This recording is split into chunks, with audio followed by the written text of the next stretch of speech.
Je suis donc en compagnie de Jérôme Billois qui vient de sortir un ouvrage magnifique, j'en perds mes lunettes, Cyberattaque, les dessous d'une menace mondiale. Jérôme Billois, merci beaucoup d'être avec nous.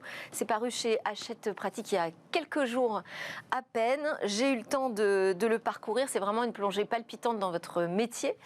On a l'impression de pénétrer comme ça sans y être forcément invité, un peu par surprise dès le début du livre, dans cette pièce secrète où va se gérer des crises phénoménales. On rentre vraiment dans les coulisses, vous démystifiez aussi, vous nous éduquez aussi sur cette question de la gestion d'une cyberattaque. C'est un ouvrage avec une forte volonté pédagogique, je pense, qui s'adresse vraiment à tout le monde, que ce soit ceux qui sont passionnés par le sujet, mais ceux aussi qui ont envie d'en savoir davantage sur la menace aujourd'hui.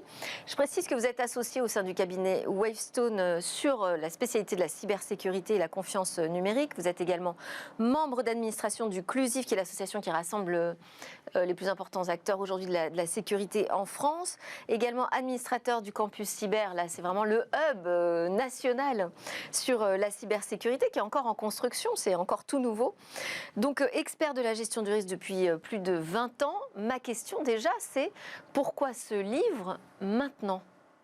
Alors pourquoi maintenant ? Parce qu'en fait, on est vraiment à un moment de bascule entre une menace qui a augmenté énormément ces dernières années, et dans le livre, j'ai voulu raconter l'histoire finalement de l'augmentation de cette menace, et à un moment où du côté de la défense, on manque énormément de capacités.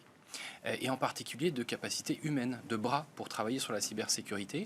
C'est-à-dire qu'on n'a jamais eu un décalage aussi important entre le niveau de menace et le niveau de compétences nécessaires pour y faire face. Ah oui, le niveau de personnes réellement pour pouvoir agir contre ces cyberattaquants. Et donc c'était vraiment l'enjeu du livre, parce que quand on analyse pourquoi est-ce que finalement on manque de personnes, au début on pensait qu'il n'y avait pas assez de formation, on en a créé, il y en a plein aujourd'hui, et quand on regarde, elles sont à moitié pleines. Et donc en fait, l'image du secteur de la cybersécurité est parfois un peu négative. On a toujours cette image du hacker avec dans sa cave avec son pull à capuche. Et ça, alors là, je vais vous titiller parce que la couverture ne serait-ce pas un jeune garçon caché derrière sa capuche. C'est-à-dire que là, on est quand même. Alors ça, c'est magnifiquement illustré par Pascal Garnier. Vraiment, on pénètre dedans presque dans une BD. On a l'impression de découvrir des faits divers. Donc les illustrations sont magnifiques, mais vous restez quand même dans ce cliché là, Jérôme. Oui et non, parce que si vous regardez l'arrière du livre, et vous pouvez le montrer aussi, on voit des défenseurs du numérique. Ça, c'est ceux qui travaillent. Des hommes et des femmes. Et si vous voyez le livre, il est à moitié rouge et à moitié bleu sur sa tranche. Pourquoi ? Parce qu'on a voulu interpeller tout le monde en partant de ce qu'on connaît de la cybersécurité, ce côté attaque qui souvent s'appelle la Red Team dans notre secteur. Ouais. Et derrière, ouvrir le monde de la défense et de la diversité des métiers et des profils. Et donc, c'est l'autre moitié du livre, son côté bleu, son côté défense, avec justement les personnes réelles qui aujourd'hui agissent pour lutter contre cette menace. Effectivement, on voit des hommes et des femmes qui travaillent dans ce secteur de la cybersécurité qui ressemble à monsieur et madame tout le monde. Mais à quoi ressemble le cybercriminel aujourd'hui ? C'est pas un jeune tout seul quand même, non, c'est fini, caché derrière sa capuche, seul devant son ordinateur. C'est fini, je le raconte dans le livre, il y a toute la création finalement de... quelque part au début des pirates qui pouvaient être quelque part même des personnages un peu positifs. En anglais, on utilise le mot hacker qui peut avoir une double signification, un côté très positif de gens qui cherchent à comprendre, qui cherchent à pousser les systèmes à leurs limites, et puis d'autres qui peuvent avoir peut-être des motivations plus malveillantes. Ça, c'était les années 70, 80 du siècle précédent, j'entends. Et maintenant, non, on est face à des vrais groupes d'attaquants dans le cyberespace qui agissent pour trois grandes motivations, soit l'idéologie, soit la motivation financière, et c'est tous les cas qu'on voit très récemment dans l'actualité, gagner de l'argent en faisant des attaques, soit évidemment aussi avec des motivations étatiques, et là on est plus dans le monde de l'espionnage. Et vous êtes quand vous êtes comme ça dans des cellules de crise, presque le bureau ovale, vous êtes en négociation parfois directement avec ces cybercriminels. Ils sont si bien organisés qu'on le dit. On dit qu'ils ont même des avocats avec qui on doit discuter. Alors moi, je ne rentre pas directement dans le monde des négociations parce que c'est quelque chose qui est justement très gris, mais en tout cas, j'ai pu assister à ce type de choses. Et effectivement, en face des équipes de défense, on a des cybercriminels extrêmement organisés, avec Si vous voulez, c'est des PME du cybercrime. Ils ont des experts techniques qui recrutent à grands frais pour créer des outils qui vont percer les défenses. Ils ont ensuite quasiment des gestionnaires de relations clients, si je peux dire ça, voilà, qui vont être dans le lien avec la victime pour justement négocier, appuyer sur certains points qui peuvent faire mal, etc. Et puis derrière, on a même des fonctions aujourd'hui RH et recrutement, parce que ce qui les limite, ces groupes de cybercriminels, c'est pas le nombre de cibles, c'est le nombre de bras qu'ils ont eux aussi pour pouvoir faire des attaques. Est-ce que du côté de la lutte, on est si bien organisé? Aujourd'hui, il y a plusieurs services de police en France, mais aussi au niveau européen, à l'international. Qui intervient à quel moment? Est-ce que tout ça est bien coordonné? Est-ce qu'on a même une efficacité au niveau international, vous semble-t-il? Alors, la lutte, il y a de la prévention, on pourra y revenir, il y a aussi de la réaction, parce que finalement, quelque part, on va déclencher tout ce mécanisme judiciaire avec la police ou la gendarmerie à partir du moment où on porte plainte. Alors, heureusement, eux aussi ont beaucoup d'actions de prévention qui sont efficaces, mais voilà, quand on va être victime d'une attaque, on va porter plainte. Et c'est vrai que ça s'est beaucoup amélioré. Il faudrait porter plainte, parce que justement, là, on est dans cette phase où on incite de plus en plus les entreprises à porter plainte, c'est pas toujours le cas. Oui, historiquement, on se disait, mais à quoi ça va servir? Je vais porter plainte, mais qui va m'aider, etc. Et donc ça, c'était vrai il y a 5 ans, 10 ans, où les forces de l'ordre n'avaient pas encore franchi le cap numérique. Maintenant, c'est complètement différent. Dans les commissariats, dans les gendarmeries, des gens ont été formés. On a un parquet spécifique cyber. Et vous parliez d'organisation. Justement, aujourd'hui, les différentes équipes se sont réparties en fonction des groupes de cybercriminels. Qui est en charge de quoi? Pour ne pas gérer juste une affaire unitaire d'une rançon à un endroit, mais bien pour remonter la filière et aller interpeller ces groupes. Mais c'est là où on atteint un peu la limite, c'est l'aspect international que vous avez. Alors voilà, jusqu'où fonctionne la coordination? Alors elle fonctionne jusqu'à l'entente diplomatique, parce que finalement les cybercriminels, ils sont quand même assez futés malheureusement, et ils savent se mettre dans des zones quasiment de non-droit, ou en tout cas des zones où la coopération internationale est complexe. Et donc c'est là où on va dire que les investigations peuvent ralentir un peu, même s'il ne faut pas le cacher, il y a eu des beaux succès. En 2019, en 2020, il y a beaucoup de groupes qui ont été démantelés. Oui, mais pour autant, on a quand même, quand il y a des beaux succès, on en entend parler, ce qui veut dire que c'est quand même assez rare. Comment expliquer? Est-ce que c'est ce manque de coordination? Est-ce que c'est un manque de puissance d'enquête? Comment expliquer qu'on ait si peu d'interpellations, d'arrestations, je dirais de prisonniers qui sont des cyberattaquants? Il y a plusieurs facteurs. Il y a des facteurs technologiques, parce que les cybercriminels savent se cacher sur Internet. Utilisation de systèmes d'anonymisation, évidemment, ils n'utilisent pas leur propre identité. Voilà, et donc ils arrivent ils font le maximum pour ne pas être retrouvés. Mais après, ils font toujours des erreurs. Et quand ils font des erreurs, on commence à remonter le fil. C'est tout ce qu'on appelle l'analyse de la menace, qui permet justement à un moment de retrouver quelqu'un, puis de retrouver quelqu'un d'autre. Le problème, c'est qu'il faut après aller les chercher physiquement. Ouais. Voilà. Et là, quand on est dans des pays où il y a des bonnes coopérations, ça peut marcher. On peut citer par exemple les États-Unis, où il y a des bonnes coopérations. Alors même s'il y a des bonnes coopérations, souvent elles sont quand même longues. On parle de délais de plusieurs mois dans ces logiques-là. Puis après, il y a des pays où il y a eu des collaborations et où il n'y en a plus aujourd'hui. Je peux vous citer la Russie, par exemple. Alors, on comprend bien pourquoi aujourd'hui il n'y a plus de coopération entre les différentes forces de police. Mais à un moment où ça s'était un peu détendu, on avait vu justement des arrestations sur le sol russe de cybercriminels. Mais je dirais qu'on a la même chose dans le monde physique, on a les mêmes difficultés. Donc c'est parce que là, on s'adresse à un crime très organisé et parfois étatique. Organisé et très rapide aussi. Vous démarrez avec la plus grande affaire, NotPetya. Vous dites une affaire qui valait 10 milliards de dollars, qui est... où là, ça nous replonge aussi dans l'actualité, puisque tout se passe en Ukraine d'abord, qui est complètement paralysée par cette attaque, qui est de provenance là aussi russe, visiblement. En tout cas, ça semble avéré. Vous nous racontez comment ça se passe. On a vraiment l'impression d'être là au moment presque où les Twin Towers s'effondrent. Heureusement, il n'y a pas eu de mort dans cette... Mais c'est ce que j'allais dire. Ici, pour l'instant, on reste quand même sur les dégâts. On reste quand même toujours sur des dégâts économiques ou des dégâts de données virtuelles. Pour l'instant, on n'a pas passé cette cyberattaque mondiale dont on parle beaucoup. On n'a pas passé le cap des dégâts corporels. Et heureusement. Et on fait tout pour que ça n'arrive pas. Parce que potentiellement c'est possible, parce qu'aujourd'hui c'est beaucoup de systèmes numériques qui régissent des objets dans notre vie réelle. Les trains, les avions, les voitures, les ascenseurs, enfin dans les hôpitaux, tous les systèmes, on en parle souvent d'imagerie ou d'aide finalement aux opérations médicales. Donc quasiment tout est numérique, même ce qui interagit avec nous dans le monde physique. Ouais. L'enjeu numéro un, c'est que les attaques cyber ne débordent pas. Et c'est vraiment nos activités au quotidien que de s'assurer que dans un équipement physique, allez, mettons une voiture, même s'il y a une attaque cyber, quand j'appuie sur le frein, elle freine. Voilà. Et c'est tout l'enjeu de garder... Et ça, c'est un champ assez nouveau, ce champ de la cybersécurité appliqué à la sûreté, finalement, des appareils. Tout à fait. C'est assez nouveau. Je dirais que ça fait 6-7 ans qu'il y a vraiment des mobilisations, parce qu'il y a eu des démonstrations du fait que ces attaques, elles pouvaient avoir lieu. Vous vous souvenez peut-être de cette fameuse attaque sur la Jeep qui avait montré que un journaliste avait été mis dans une voiture par 2 chercheurs en cybersécurité, et puis d'un seul coup, il roulait sur la route, et puis ils lui ont coupé le contact à distance, et ils lui ont coupé les freins à distance. Et donc ça... Donc ça, on sait que c'est possible, mais c'est possible. Pour l'instant, on n'y est pas. C'est peut-être un peu notre pire cauchemar. Qu'est-ce que vous a appris de plus marquant, de plus intéressant à partager avec nous toutes ces expériences de gestion de crise? C'est la résilience finalement des équipes et finalement leur mobilisation.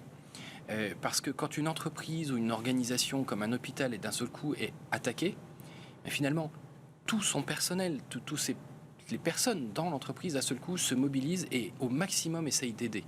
Et c'est finalement, je trouve, c'est toujours ce qui fait plaisir, ce qui est rassurant quelque part, c'est qu'on voit que cette mobilisation humaine, elle arrive même face à des événements adverses.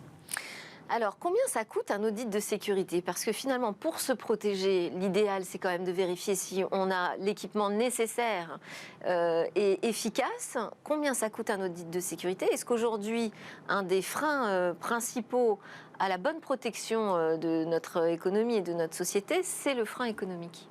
Alors, un audit de sécurité, ça commence au départ entre 10 000 et 15 000 euros pour une entreprise. Voilà. Pour regarder un petit morceau. Ça peut être beaucoup plus si on regarde beaucoup plus largement. Ouais. Le problème n'est pas tant de payer ces 10 ou 15 000 euros pour savoir où on en est. Et ça, nous, on le voit trop malheureusement sur le terrain. C'est que derrière, on sort un rapport avec des choses à corriger. Et quand on revient l'année d'après, c'est pas corrigé.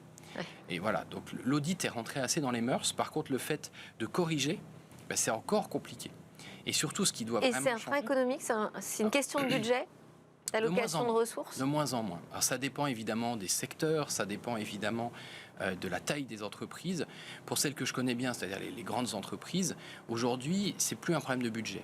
Les directions générales ont clairement compris la menace. Elles ont vu aussi que plusieurs de leurs pairs ont été attaqués. Et donc des budgets ont été débloqués. Et des budgets parfois très conséquents, des dizaines, voire des centaines de millions d'euros. Donc le problème n'est plus tant là, il est vraiment dans la conduite du changement dans l'entreprise, pour que déjà on corrige tout l'historique, et mettre l'énergie humaine pour corriger l'historique, et surtout pour construire de manière sécurisée le futur. Et l'enjeu numéro 1, il est vraiment là. Et c'est là tout le sujet de l'acculturation aussi, parce que c'est chacun d'entre nous qui sommes des pions de cette cybersécurité. Je voulais aussi vous entendre réagir à la déclaration de Guillaume Poupard au sujet de la question de la souveraineté numérique dans le cloud et tout ça. En fait, moi, ce qui est intéressant, j'aimerais bien vous entendre là-dessus, c'est ce qu'il dit. En fait, il dit... Bon, les GAFA, en gros, si on y va dans le cloud avec eux, c'est aussi parce que c'est la solution la plus sécurisée. Est-ce que c'est ce que vous constatez sur le terrain? Oui, sur le terrain, ce qu'on constate, il faut toujours comparer ce qui est comparable, mais c'est sûr qu'une... Guillaume Poupard, d'ailleurs, qui signe la préface de votre ouvrage. Tout à fait, je l'en remercie, ça m'a fait très plaisir. Ce qu'il faut voir, c'est qu'est-ce qu'on sécurise finalement. Et c'est sûr que si vous êtes une entreprise de taille moyenne avec 500 000 personnes, pour aujourd'hui, à date, vous allez acheter des systèmes numériques, ils ne sont pas sécurisés. Donc vous allez devoir embaucher quelqu'un pour le sécuriser, qui va devoir ajouter des choses dans les systèmes, etc. Alors que si vous allez chez des offreurs cloud, alors américains mais aussi européens, parce que certains Européens ont fait ce chemin-là, vous allez avoir des systèmes qui sont plus sécurisés. Pour résister à la menace du quotidien, aux cybercriminels, aux petites attaques, à la délinquance cyber, des fois, il vaut mieux être dans le cloud qu'essayer de faire soi-même. Ça, c'est sûr. Ouais. Mais l'un n'empêche pas l'autre. C'est pas parce qu'on est dans le cloud qu'on ne va pas mettre en place non plus des barrières de sécurité sur son propre système. Non, voilà. Mais sur la question de qui est plus sécurisé, des Américains, des Européens, des Chinois... Alors, c'est toujours pareil. La question, est-on bien sécurisé? Et qu'est-ce qui est bien sécurisé? On ne peut la poser que par rapport à la menace de laquelle on veut se protéger. Toute entreprise, tout particulier doit se protéger des cybercriminels.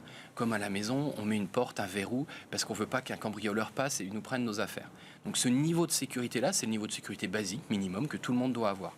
Après, si vous êtes une entreprise stratégique et que vous êtes soumis à des attaques qui peuvent venir d'autres États ou d'acteurs économiques très puissants, là, c'est pas la même. Voilà, vous allez avoir des portes blindées, plusieurs niveaux de portes, etc.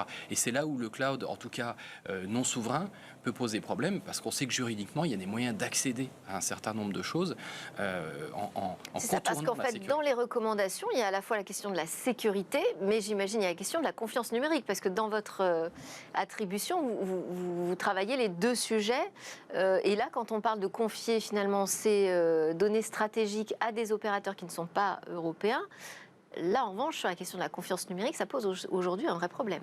Oui, parce qu'il y a des textes de loi à portée extraterritoriale, parce qu'il y a des acteurs du numérique qui sont financés par un certain nombre d'acteurs étatiques dans d'autres pays, où effectivement, facialement, le service a l'air d'être le même, mais quand on ouvre la porte et qu'on creuse en profondeur, il y a des choses qui peuvent être accédées par des acteurs. Et ça, c'est peut-être aussi quelque chose aujourd'hui qui n'est pas encore... On est en éveil sur les cyberattaques, on n'est peut-être pas encore suffisamment en éveil sur la question aussi de la confiance numérique. Je pense que ça reste un champ à explorer.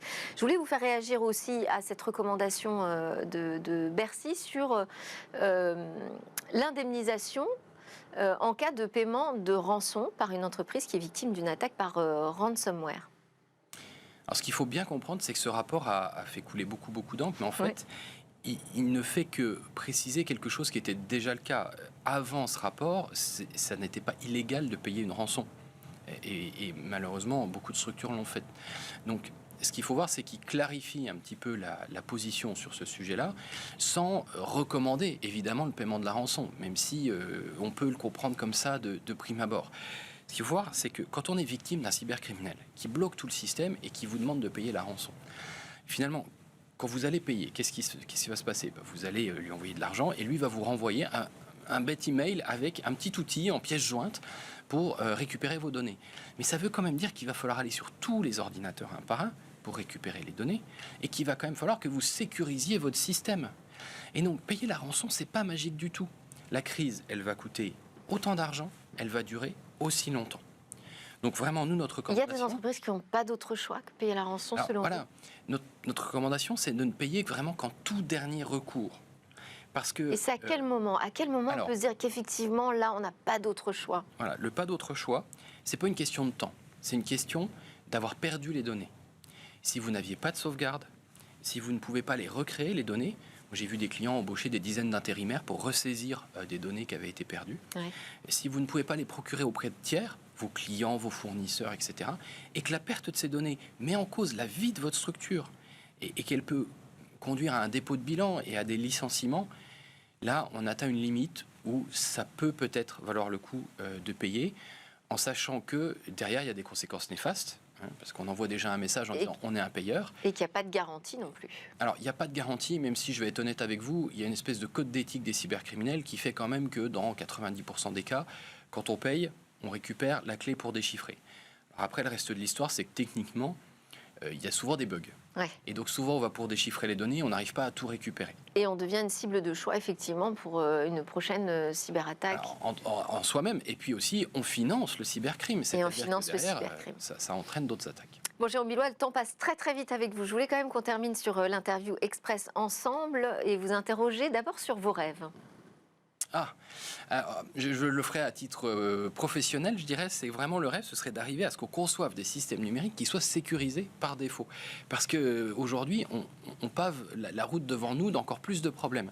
Donc il faut vraiment avoir un changement d'état d'esprit et que tout ce qu'on conçoive dans le numérique soit sécurisé. Et ça, je peux vous dire que c'est compliqué, donc c'est vraiment un rêve pour moi. Et d'ailleurs, ça fait partie des recommandations que vous donnez très claires à la fin de l'ouvrage. Votre pire cauchemar ? en matière cyber? Là, c'est l'attaque qui toucherait des systèmes répandus partout, imaginons Windows ou les systèmes Apple par exemple, et qui là mettrait à plat toute l'économie simultanément. On voit qu'on est déjà sur la corde raide vis-à-vis des ressources disponibles pour pouvoir agir en cas de cyberattaque. Souvent, nos équipes n'arrivent plus à répondre. On se passe avec nos différents amis des affaires entre nous, mais à un moment, on arriverait au bout et on serait obligé de prioriser, et ce serait très difficile.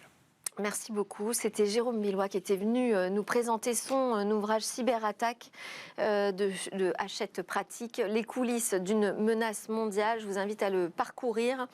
C'est un très beau livre, très instructif, extrêmement pédagogique et qui nous permet aussi de découvrir quelques pistes simples à appliquer quand même, pour sortir de cette panique mondiale. Merci Jérôme Billois, donc auteur de Cyberattaque, mais également associé chez Wavestone sur les questions de cybersécurité. On se retrouve juste après la pause pour parler Game Business.